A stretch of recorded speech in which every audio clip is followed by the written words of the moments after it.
Chapter 10, Mishnah 7. Until now, the Mishnah has discussed how a sealed earthenware container or the like shields what is inside of it from Tuma. This Mishnah deals with a different way of shielding from Tuma, namely when things are inside of a separate tent that is inside the larger tent with corpse Tuma. The smaller tent blocks the Tuma outside of it from coming in. In order to block the Tuma from entering, the smaller tent has to have walls and a roof that are not Keilim. Moreover, they cannot be supported by something that is a Kli. See Aholos, chapter 6, Mishnah 1. Therefore, if the roof of the smaller tent is resting on a Kli that holds it up, the roof does not block the Tuma from entering.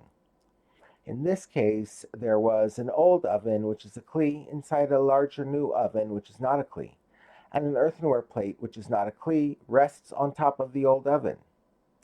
If, when the old oven would be taken away, the earthenware plate would fall in, which shows that the old oven, which is a Kli, is what holds up the earthenware plate on top, then everything in the new oven is Tameh. The new oven and the plate on top do not shield what is inside them from the corpse Tuma in the tent, because the inner tent is being supported by a Kli. And a tent that is supported by a Kli does not block Tuma from entering it. And if the plate would not fall in, which shows that it is not being held up by the old oven, then everything inside the new oven is Tahor. The new oven and the plate on top act like a separate tent that protects what is inside of it from the Tuma of the outer tent. A second case. In this case, there was a new oven, which is not a Kli, inside a larger old oven, which is a Kli, and an earthenware plate, which is not a Kli, rests on top of the larger old oven, so the plate is clearly being held up by the old oven.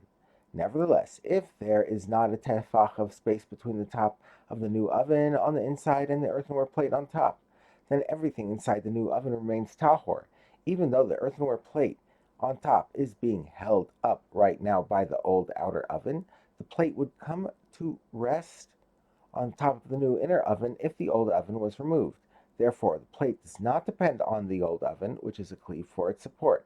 It can combine with the new oven underneath to act like a separate tent that protects what is inside of them from the Tuma of the outer tent.